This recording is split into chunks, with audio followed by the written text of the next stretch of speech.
All right, I'm coming to you from New York City, where they just reelected a communist for mayor.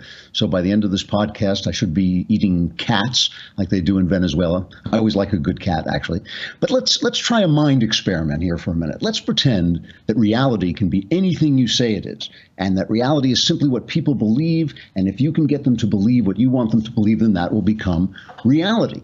Congratulations, now you're a Democrat. Yesterday, Democrats won 2 Democrat states. The day before, they were worried about losing and telling everyone who would listen to them that it wasn't a referendum on anything. And suddenly, now that they've won, it's a referendum on Donald Trump, and they're going to win everything in 2018, and Trump is finished, and everybody should run for their lives. We'll be talking about how real their reality is. Plus, it's the mailbag day. It is mailbag day. So go take a look at yourself in the mirror. That sad sack of a person that you are right now is about to disappear, because we're going to answer all your questions.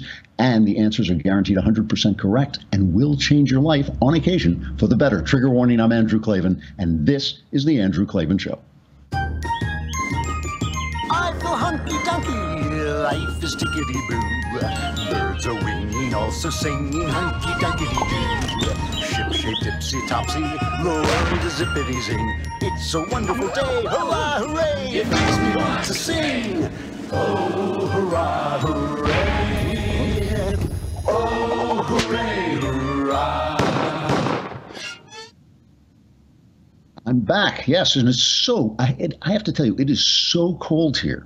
I mean, I think I've just gotten soft from living in California. I think I love the cold, but it is cold. Plus, we have this, I'm in this, you can see it's a very nice hotel room, really is, but they have this fan system of heating, which was too loud for us to use during the show, so I had to turn it off. So as you watch this show, you'll start to see like frost forming on my eyebrows, and by the end of it, I may just be sitting here staring through like a sheen of ice. Plus, have you ever been to a post office in New York? I bring this up for a reason, because I'm segueing with this beautiful grace and smoothness and skill into my ad for Stamps.com. Because if you've ever been to a post office in New York, it's a madhouse. It is a madhouse. You go in there, and I mean, everybody is in it. It's especially if it's anywhere near lunchtime or any time when people have to leave their offices to go and use the mailbox. You don't want to have to do it. You want to be able to do all your post office work on your computer, because it's fast and because it's, it's the modern world. You don't want to be standing online anymore. With Stamps.com, you can have all the services of the U.S. Postal Service right at your fingertips in your computer. You can buy and print official U.S. postage for any letter, any package, any class of mail using your computer and printer. Plus, it's cool. I love doing it. I just love watching the envelope go into the printer and come out with a stamp in it. Stamps.com makes it easy. They'll send you a digital scale, which automatically calculates the exact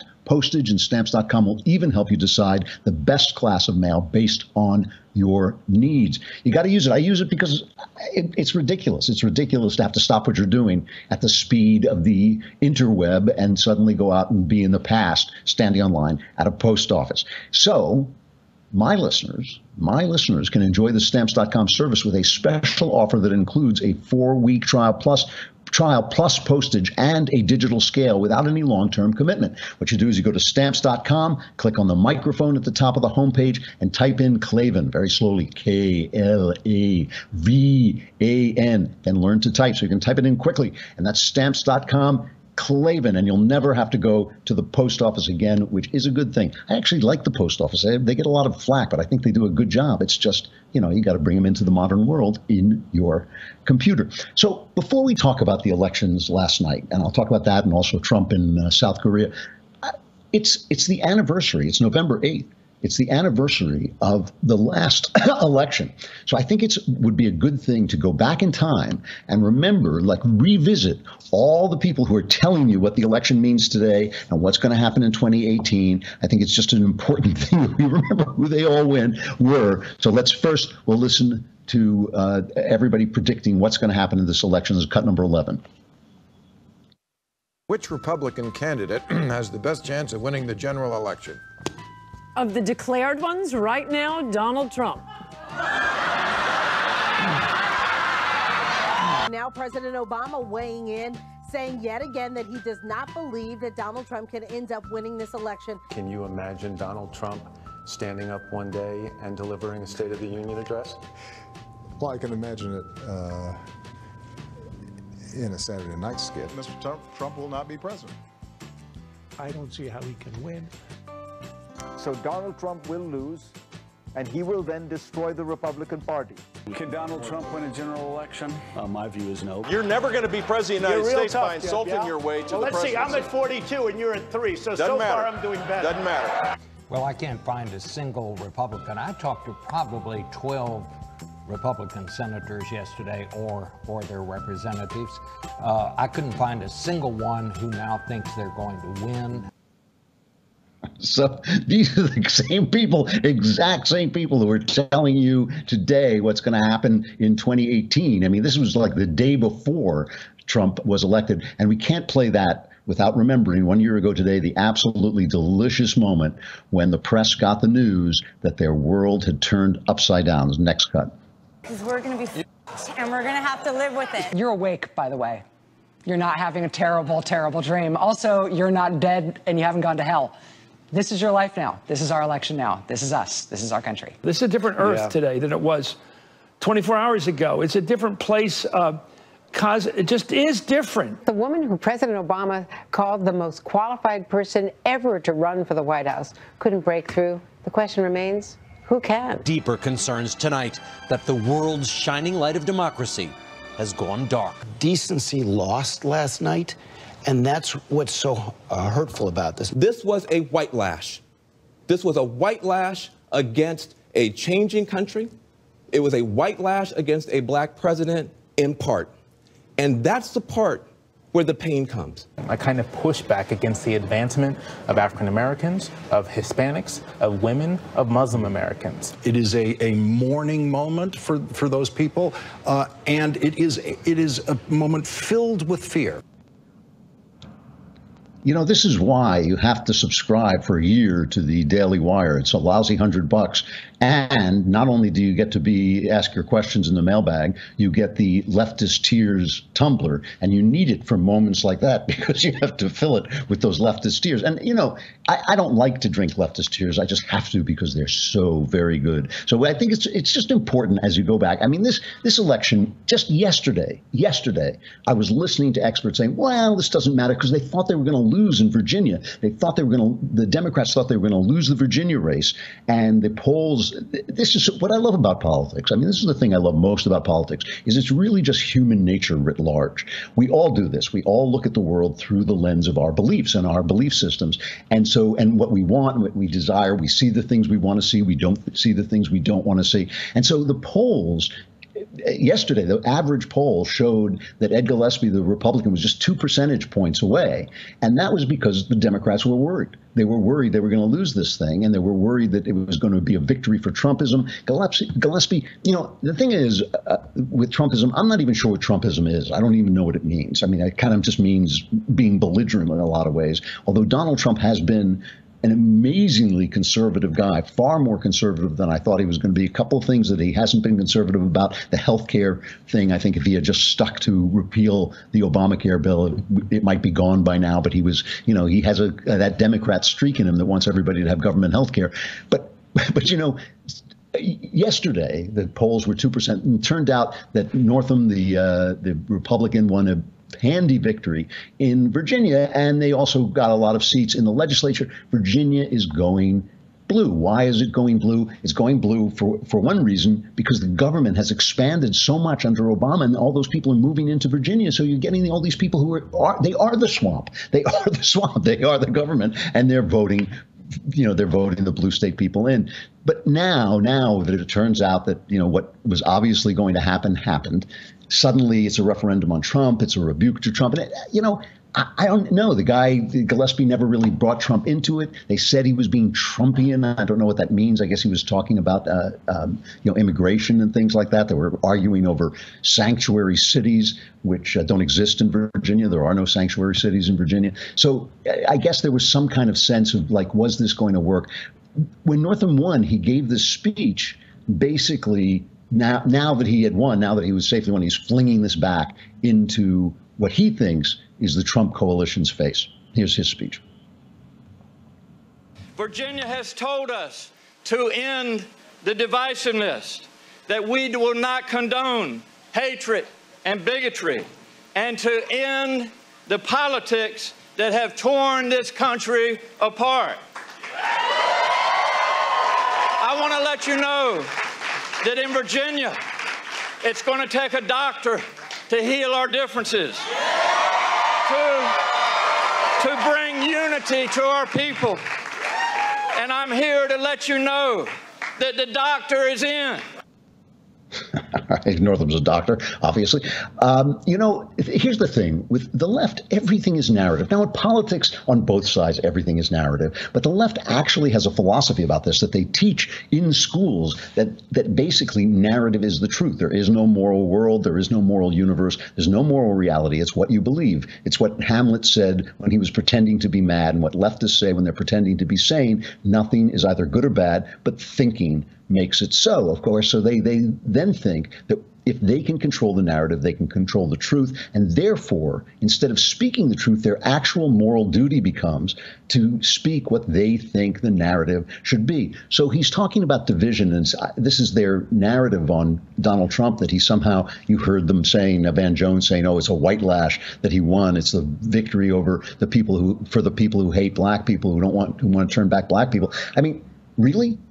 Can they point to one thing? I mean, this is the thing with Trump. Trump is a character, and a lot of things he does I don't like, and a lot of ways he behaves I don't like. And I think when they talk about how unpopular he is, in the same way when they would talk about the popularity of Obama, they were really talking about the fact that people liked him. He was civilized. He was nice. You know, he spoke well. He had a good sense of humor. They weren't talking about his policies. It was clear they didn't like his policies. And I think with Trump, the same thing is happening. They don't like Trump because he's brash and he's bullying and he's loud and all that stuff. But at the same time, the same people who will sit and tell you they don't like Donald Trump will sit and tell, how's your business doing? Great. How's the economy? Great. How's, the optimism of the consumer? Absolutely terrific. How do you feel about Donald Trump? Hate the guy. I just hate the guy. So it's very, pardon me, it's very unclear as we go forward whether Trump is going to win victories for his policies and his behavior, or he's going to lose over his behavior. And this is the thing I really dislike about the left's politics, is everything becomes this personal narrative. Everything becomes swaying your emotions. You know, there was one person who won for the legislature, the Virginia legislature, Danica Roem. And Danica Roem is a former journalist and also a former man who now identifies as a woman. And I could make many jokes about this, but I'm not going to, because I'm just that classy a guy that I'm going to leave those jokes on the table for you to make in your imagination. In fact, I'll wait while you make those jokes. Aren't you ashamed of yourself? Of course you are. That's a terrible thing to say. But here is Danica Roem. This is such a local election that she's running over things like the traffic. You know, how bad was the traffic in your neighborhood? Seriously, that was what the issues were. And now he or she or whatever wins. And this is Danica Roem's speech. To every person, bring it on. To every person who's ever been singled out, who's ever been stigmatized, who's ever been the misfit, who's ever been the kid in the corner, who's ever needed someone to stand up for them when they didn't have a voice of their own because there's no one else who is with them. This one's for you. And this one is for, most importantly, the people of Haymarket, Gainesville, Manassas.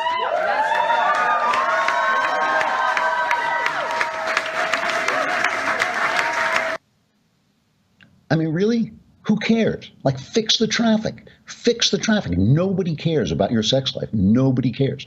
You know, it's just like, just try not to chase anybody around. The biggest problem we have in politics is these guys chasing the pages around. You know, just try not to do that and fix the traffic. Who cares? It is just that everything is a civil rights issue, that every weirdo or oddball getting elected is some new, breakthrough in civil rights. It's just this narrative that the world is filled with oppression. And I really don't think in America people are very oppressed. I just don't think they are. I think they feel bad about themselves, and I think there are people who dislike them, and it's hard to live in that society. But, you know, this is not a victory for anybody except unless they fix the traffic. Now, I have to say that it was a good narrative because he was running, or she was running, against a guy who was, he had put forward a bathroom bill, keep transgenders out of bathrooms. He called himself the chief homophobe in Virginia. So it was a very, there was a very black and white narrative there. But still, all of this stuff is about narrative. Speaking of which, speaking of narrative and how the left is always desperate to control it because they actually think they're controlling reality, not just electoral reality, because it is true if they can get you to believe certain things, they can get you to vote in certain ways. But those policies, as they found out in Detroit and every other city Democrats run, those policies still won't work. They can't change that reality no matter what they get you to believe. So, the other day, Donna Brazile, I just want to remind you, as we go forward, Trump is unpopular. Like I said, I'm not sure whether he's unpopular personally or because of his policies and which people will vote for. So I just don't know, because I don't know the future. And the people who tell you they do, we saw a lot of them before, they don't know the future either. OK, so the other thing is the Democrat Party is equally unpopular. They are at their lowest popularity since the 90s. People hate them. They're corrupt. Everybody sees they're corrupt. They're going far to the left. Everybody sees them going far to the left. Another thing about the guy who won in Northam, who won in Virginia, is he was a moderate. A lot of the left-wing base did not like him because he was a moderate. So Donna Brazile, we talked about this before. She came out and she talked about the corruption in the DNC. She talked about the fact that Obama cared so little about anybody but himself that he bankrupted the DNC. Hillary Clinton, like a shark, saw the blood in the water, swam in there, got them to agree, paid off their debts, but got them to agree to funnel money, launder money through her, and thereby took over the campaign and basically gave the shaft to Bernie. So I showed a couple of days ago, I showed some of the newsmen at CNN just dissing Donna Brazile because she slipped Hillary a question while she was working as a commentator for CNN. So they had to fire her. So she got it from non-CNN source, and she slipped Hillary a debate question, and they fired her. So suddenly they were dissing her for that. Tucker Carlson says that he has a source who tells him that this was a setup job, that this was a talking point at CNN, that they were told to go after her. Here's Tucker, and then we added on a couple of examples of the CNN anchorman going after Donna Brazile. She's the one who, through somebody who doesn't work at CNN, got access to one town hall question and sent an email, which we know from WikiLeaks, to someone in the Clinton campaign to give them a town hall question, which is completely unethical. She wasn't doing that for Bernie Sanders. Do you take her at her word, Sam, given the fact that she lied about that CNN debate and giving those questions to Hillary Clinton ahead of time? I just cannot believe the bombshell that Donna Brazile has launched, where she says that she was dealing with three, quote, Titanic egos: President Obama, Hillary I stopped Clinton, taking and Donna Debbie Brazile Wasserman Schultz. seriously when she lied and when it was revealed that CNN fired her for giving debate questions to Hillary Clinton. So this is basically what you're facing when you're watching political commentary. And I enjoy it because as a novelist, I like watching human nature unfold. And what it is these people trying to convince you and convince themselves that reality is a certain way.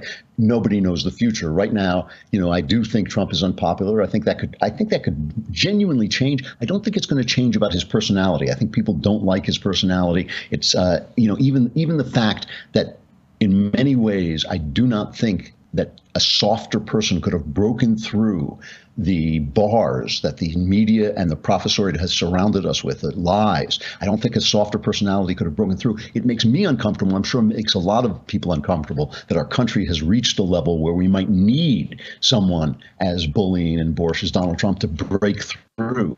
And that's an uncomfortable fact. There's a moral hazard there that I think we kind of sense, even if we support what Trump is doing, as I basically do so far. Which brings me to the fact of my beautiful body. I mean, that's the first thing that just pops into my mind when I'm talking about that. I don't know why. Because I have to talk about Beachbody On Demand. Now, normally, if I wanted to sell you Beachbody On Demand, I would tell you that I'm using it, and then I would just strip my shirt off. I've gotten complaints when I do that because the fan mail is just so overwhelms our systems. Also, because it's so cold here that if I strip my shirt off, I would just keel over off the camera, and that would be the last you would ever see of me. But Beachbody On Demand helps keep you on shape because it's an online fitness streaming service. It gives you unlimited access to a wide variety of highly effective world-class workouts. These are personalized to meet your needs, and they come with extensive nutritional content that it's all proven to help people achieve their health and fitness goals. So you get step-by-step program guides, workout calendars, comprehensive nutrition plans, an innovative portion control-focused cooking show called Fixate, and the motivation and support of a growing community. Beachbody On Demand is the total package if you want to look great. And it's the great thing about it is because it's video service, you can take it with you wherever you go. So here I am in a hotel room. I've got it on my phone. I can just bring it right up anywhere you want. It's got well-known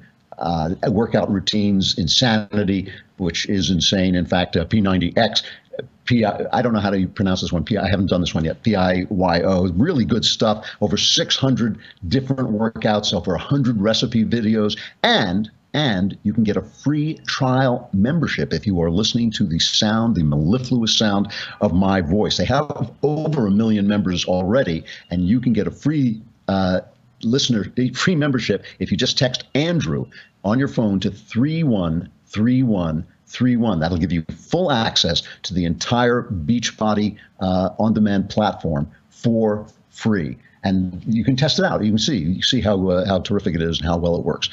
Beachbody On Demand. It's really a helpful service, and you can try it for free if you just text Andrew to 31. Let me just make sure I have as many 31s. Text Andrew to 313131 and try it out for free. All right, we got to say goodbye, don't we, to YouTube? Where am I? I'm in another city. I don't know where I am.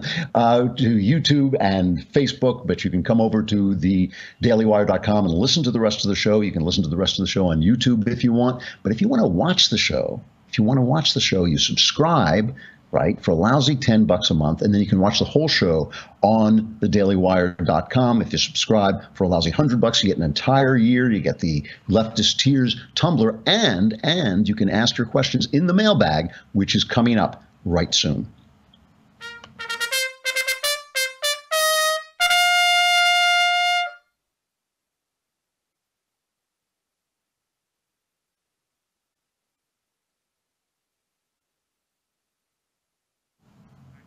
All right. Fiddling with my earpiece here. I have this elaborate setup so I can come to you from this remote location.